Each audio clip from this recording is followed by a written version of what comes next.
दिसते का आपल्याकडे? यात्रा नाही ना, गजरेशिवाय यात्रा नाही ना. गजर आवर्जून खास आम्ही नाही, सगळ्यांनीच घेतले ना. सगळ्यांनीच घेतलेलं. हाय हॅलो, स्वागत आहे तुमचं एका नवीन व्हिडिओमध्ये. तर कसे आहात सगळे? मस्त मजेत ना. तर आता हे व्हिडिओ चालू आहे ते सगळे गावाकडचे आहेत आणि याआधीच मी आमच्या गावाकडच्या यात्रेचा एक व्हिडिओ शेअर केला आहे. तर तो नक्की बघा. आवडला तर लाईक, शेअर आणि सबस्क्राईब करायला विसरू नका. तर इथं आता यात्रा म्हटलं की गावदेव तर येणारच. तर यात्रेला सगळे आणि आम्ही फॅमिली मेंबर एकत्र येऊन गावातील देवांची इथं पूजा करायला आलेलो होतो. तर आम्हाला थोडासा वेळ झाला होता रात्री.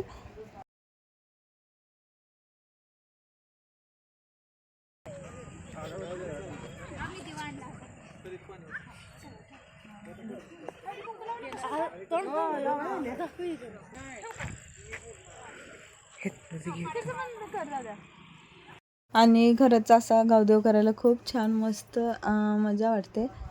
कारण सगळे एकत्र पण असतात आणि सगळ्यांच्या निमित्तानं देवाचं देवदर्शन पण होतं.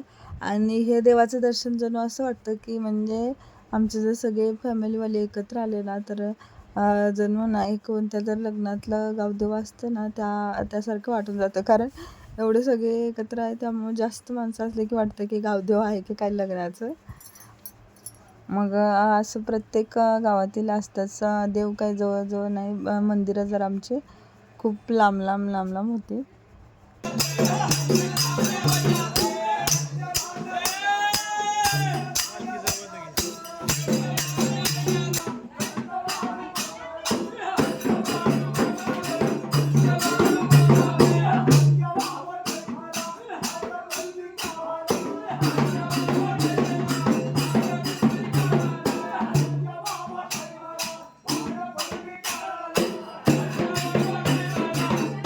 तर हे आहे आमच्या इथं जवळचं मायाक्का देवीचं मंदिर. तर इथं मंदिरात लोक पूजा वगैरे केली आणि त्याचबरोबर इथं पालखी होती. तर तिथं लोक छान म्हणजे नाचत गात गाणी वगैरे म्हणायची चालली होती. तर तिथे एकंदरीत वातावरण देखील खूप छान होतं आणि त्यामुळं गावातली खरोखर यात्रा असल्यासारखं वाटलं. आणि सगळी यात्रा वगैरे मग यात्रेत थोडंसं आम्ही फिरून आलो आणि त्या दिवशीचा हा व्हिडिओ संपला. चला आता आम्ही गावाला आलोय. तर गावाला आल्यानंतर देवदर्शन तर झालं पाहिजे. तर हे बघा आमच्यासोबत गावाला काय देवदर्शनाला निघालोय. आता कुठे निघालोय ते तर तुम्हाला समजेल. आणि आमच्यासोबत कोण कोण एकदा दाखवा सगळे. तर हे बघा, हे आमचे 4 मेंबर आहेत. इकडे बघ बाय. आमचे भैया आहे करा. हाय. आणि तुषार दादा आमचा आहे. आणि ही आमची 2 माणसं आणि सोबत अंशू आणि अंशूचा बाबा. तर आम्ही निघालेलो आहे इथं दुसऱ्या दिवशी देवदर्शनासाठी. आणि देवदर्शनासाठी ही व्हायरल साडी मी म्हटलं ट्राय करावी. तर इकडं वातावरण तर खूप छान आहे. अगदी सकाळी जास्त लवकर पण नाही, 10-10:30च्या दरम्यान आम्ही निघालो होतो. पण दुपार झाले की काय असं वातावरण होतं. इतकं गरम आहे ना. आणि सोलापूर म्हटलं तर खूप जास्त गरमी. तर हे ना 12-12:30 दरम्यानचं एवढं ऊन होतं. उन्हाचा टेम्परेचर सगळ्यात जास्त टेम्परेचर म्हटलं तर सोलापूरला. तर आम्ही थोडंसं तुळजापूरच्या अलीकडेच आहे ना नाश्त्यासाठी थांबलो होतो. तर ही आरोग्य मिसळ म्हणून आहे. तर तिथे थांबलो होतो बरं का. तर इथं मिसळ आम्हाला काय हवी तशी काही मिळाली नाही. तर म्हटलं बघा भूक लागली होती सगळ्यांना, त्यामुळे म्हटलं सगळ्यांनी थोडं काहीतरी खाऊन घ्यावे. मग सगळ्यांनी छान वडापाव. आता आम्ही तुळजापूरच्या अलीकडं कुठे थांबलेलो रे आपण?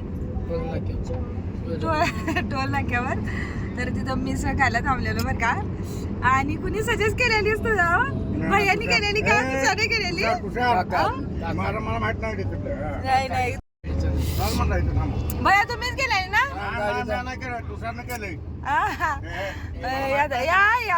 या दोघांनी सजेस्ट केलं बघा मिसळ खायची.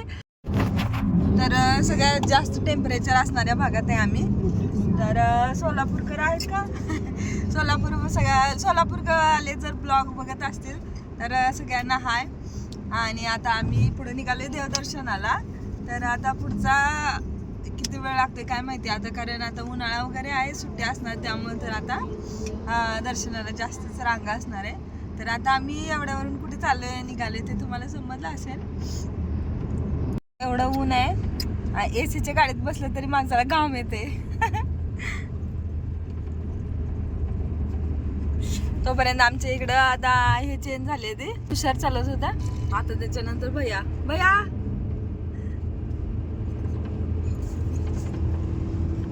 दिसतंय.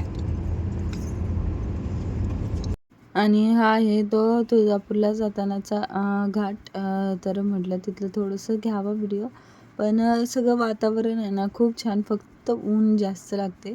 आणि जर आपल्याला गाडीवर इतकं ऊन लागत असेल तर टू व्हीलरवर किती ऊन लागत असेल ते तर कल्पनासुद्धा करत नाही. आणि मग शेवटी फायनली आम्ही तुळजापूरमध्ये पोहोचलो. तर इथं छत्रपती शिवाजी महाराजांचा चौक एक दिसला आणि त्यावरूनच मग आता आम्ही फायनली तुळजापूरमध्ये पोहोचलो. आणि तुळजापूरमध्ये आणि आज आहे ना तुळजापूरमध्ये आज अचानक आम्ही म्हणजे ठरलेलं होतं आमचं बरं का. तर इथं आलो तसं आज काही जास्त एवढी गर्दी नव्हती, सगळी मंडई अशी भरून गेली होती छान.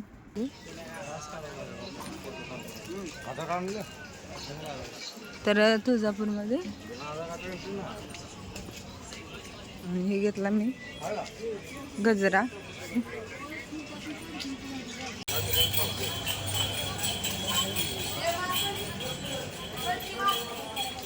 आमचे भैया असतील बाबा, भैया इंटरेस्टेड आहे ना.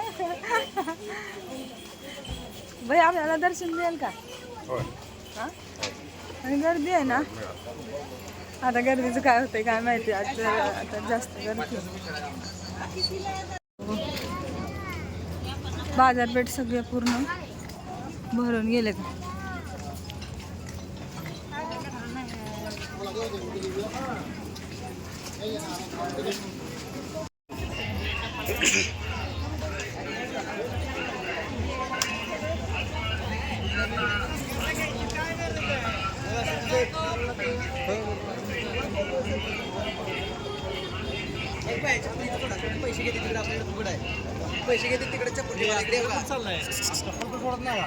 तर आम्ही आलो इथं तुळजापूरला.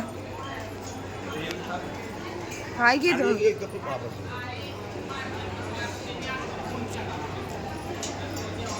हो, गर्दी जास्त वाटतं.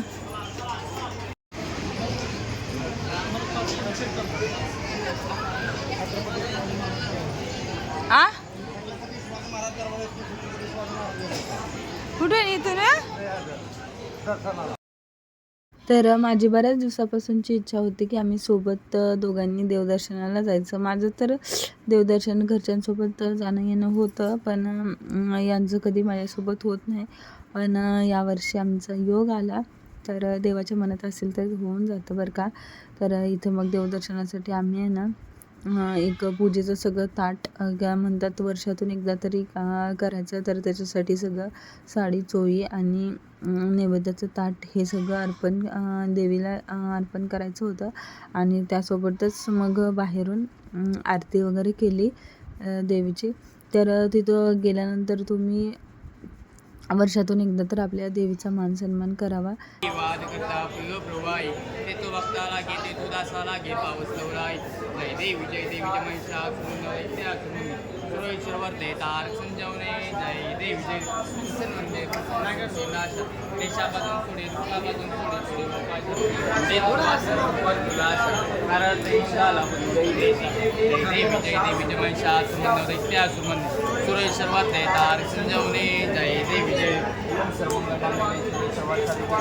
नमस्कार वगैरे करून आलो, पण दर्शन खूप छान झालं. आणि ही देवीचं दर्शन एकदम आतून झालं. आणि आज त्यात कसं काय पण आणि त्यात आज गर्दी काहीच नव्हती.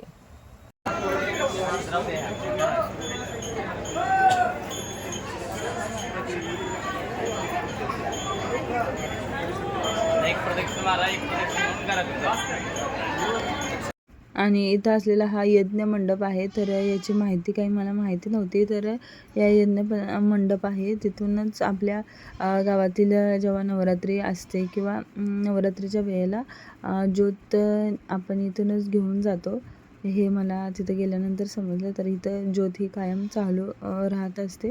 तर म्हटलं इथली पण माहिती नक्की शेअर करावी. तर तुम्ही देखील इथूनच म्हणजे याची माहिती मला तर नव्हती, तुम्हाला असेल तर नक्की मला कमेंट करून सांगा. आणि इथं आता सुट्टीमुळे सगळ्यांचं देवदर्शन वगैरे खूप छान चालू होतं. तर आता आमची काय झालं, देवीची ओटी झाली आणि आता प्रदक्षिणा झालं. तर दर्शन वगैरे खूप छान झालं. इथं काय फोटो घ्यायला आलं ना.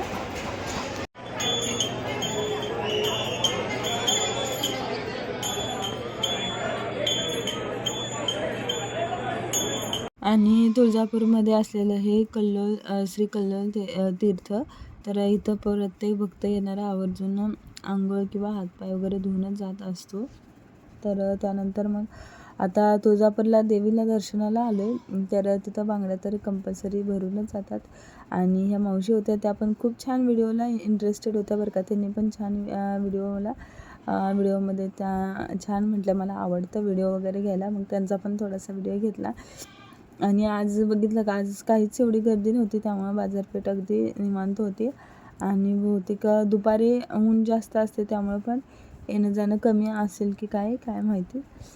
पण छान वाटलं, कारण निवांत आम्ही होतो. तोपर्यंत आमच्या अंशूचं इथं मला हे घ्यायचं आहे, ते घ्यायचं, असं काय चाललेलं होतं. आता यात्रेमध्ये पण काय घेतलेलं, त्यामुळे आता इथं म्हटलं जास्त काही घ्यायला नको. मग काहीतरी एखाद्या छोट्या गोष्टीवर तिला घेतलं आणि म्हटलं आता आपण नंतर घेऊ बाकीचं. त्यानंतर मग आम्ही तुळजापूरच्या देवीचं दर्शन घेतलं आणि गाडीमध्ये बसलो. तर देवाला दर्शन घेऊन आलो ना, आपण कोणत्याही देवाचं दर्शन घेऊन आलं तर तिथल्या पॉझिटिव्ह वाईब्स किंवा सगळं असं एकंदर वातावरण आहे ना, खूप छान वाटतं. तर आता तिथं आम्ही पूजा वगैरे केली, आरती केली आणि त्यानंतर आता बांगड्या भरल्या. तर मी बांगड्या भरल्यासोबत आमच्या अंशूने देखील छान बांगड्या भरून घेतल्या. आणि खरंच मला खूप आनंद झाला होता, कारण काय होतं, माझं येणं जाणं होत असतं देवाला वगैरे, पण आमचं सोबत जाणं असं काही बऱ्याच वर्षातून झालं होतं. आणि ते देखील आम्ही यावर्षी थोडंसं लेट आलो यात्रेला, नाहीतर दरवर्षी जाणं येणं होत असतं. पण यावर्षी ही कधी ते असतात तर कधी मी नसते, असं होतं. तर यावर्षी दोघांनी एकत्र छान दर्शन घेतलं आणि मला खूप छान वाटलं. आणि त्यानंतर आम्ही आता पुढच्या मग दर्शनासाठी निघालो. त्यानंतर आम्ही तुळजापूरला दर्शन घेतलं आणि आम्हाला पुढे करायचं होतं ते इथं मार्डी जर तुम्हाला कोणाला ऐकून माहिती असेल तर इथं आहे, ते यमाई देवी आहे. आणि यमाई देवी आणि बरोबर त्या दरम्यानच काहीतरी यात्रा होती, त्यामुळं इथं गर्दी तर खूप जास्त होती. ऐन वेळेला कधी इथं गर्दी नसते, पण यावेळेस खूप गर्दी झाली. त्यामुळं खूप जरा थोडासा वेळ झाला, नाहीतर इथं आम्ही ज्या वेळेला आलो आहे ना, त्या वेळेला कधीच इथं काही जास्त गर्दी नसायची. तर इथं देवीचं दर्शन वगैरे घेतलं, नारळ वगैरे फोडून आम्ही तिथून मग बाहेर निघालो. आणि त्यात दिवसभर गाडीत प्रवास करून अंशू देखील खूप कंटाळली होती. तर हे माई देवीचं मंदिर आहे छान, आता तिथं यात्रा वगैरे होती, त्यामुळे कलरिंग वगैरे झालं होतं. आणि त्यानंतर आम्ही आलो पुढं ते बाळीचा खंडोबा. तर इथं आमचं हा कुलदैवत आहे, त्यामुळे इथं दर्शनासाठी तर यावंच लागतं.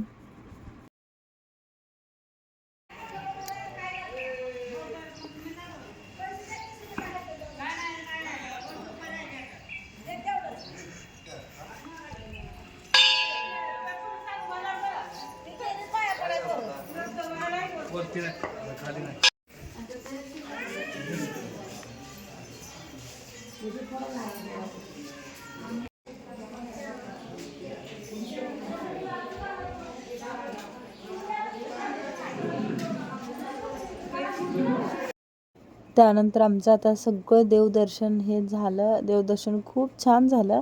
पण देवदर्शन करता मग संध्याकाळचे 5 वाजून गेले. तर आता 5 वाजले. मग हे आहे ते हॉटेल समृद्धी गार्डन, म्हणजे हॉटेल विथ असं गार्डन आहे. तर तुम्ही कधी तुळजापूर बाळे वगैरे करून आला देवदर्शन, तर त्यानंतर सोलापूर हायवेला असणारं हे हॉटेल समृद्धी इतकं अप्रतिम हॉटेल आहे. आणि जिथं की आहे ना मुलांना खेळायला मेन म्हणजे खूप छान आहे. आणि तिथं ऊन असं काही जास्त लागत नाही, कारण त्यांचं आतमध्ये आहेत ना असं झोपडी टाईप असतं ना, तसं केलेलं आहे जेणेकरून आतमध्ये ऊन वगैरे काही लागणार नाही. त्यानंतर मग आम्ही सगळेजण जेवण करायला बसलो होतो. तर त्यातलं मेन खूप छान आहे. तर आम्ही पहिल्यांदा टेस्ट केलेली होती ती म्हणजे खवापोळी. तर आणि इथलं आहे ते धपाटे. तर इथलं खवापोळी आणि धपाटे ते इतकं सुंदर आहेत ना खायला, म्हणजे खूप छान लागायचे ते. खवापोळी पण मस्त होती आणि धपाटे पण मस्त. मग आमच्या भैयांनी धपाटे घेतले होते आणि ते पण छान होते, आणि खवापोळी घेतलेली ते पण. मग अंशूसाठी तेवढं पनीरची भाजी असं काहीतरी घेतलं आणि मग जेवण वगैरे केलं. आणि कारण कंटाळं होतं सगळं, आणि तिथलेच एक स्टाफ होते, तर तिथल्या ते मुकेश म्हणून असे स्टाफ होते, तर त्यांनी हे मला व्हिडिओ छान बनवून दिला बरं का. तर आम्ही जेवण करत होतो, त्यांना फक्त फोटो सांगितलेला होता, पण त्यांनी खूप छान असं मला व्हिडिओ बनवून दिला, तर त्यासाठी छान थँक्यू. आणि त्यांनी अगदी त्यांच्या किचनमध्ये काम वगैरे कसं चालतं याचं देखील व्हिडिओ घेऊन दिला. आणि वातावरण एक मस्त आहे, आणि त्यामुळे तुम्ही कधी या ह्याच्यावरून जात असाल ना सोलापूर हायवेवरून वगैरे, तर या हॉटेलमध्ये नक्की या, कारण खूप छान आहे. जेवण वगैरे मस्त आणि एकदम रिजनेबल आहे. जास्त काही तर रेट वगैरे पण काही नाहीत, आणि सगळे पोटभर आवडीनं खातील असं जेवण आहे. जेवण वगैरे केलं आणि त्याच्यानंतर मग आमच्या अंशूला तिथं दिसली ना खेळणे हे, तर तिथे दिसल्यानंतर मग थोडा वेळ ती खेळत होती आणि तिच्यासोबत मी पण थोडंफार झोके घेतले. तर मग खरं मस्त वाटलं, कारण जेवण वगैरे झालं आणि निवांत गाडीत बसून कंटाळा होतो. दिवसभर किती प्रवास झाला असला तरीही मी रात्री सगळे बाहेर जाणार म्हटल्यानंतर मी देखील यात्रेमध्ये छान तयार होऊन फिरायला गेली. तर आम्ही यात्रेत सगळेजण एकत्र जाऊन फिरून आलो. तर कसा वाटला व्हिडिओ नक्की कमेंट करून सांगा. बाय.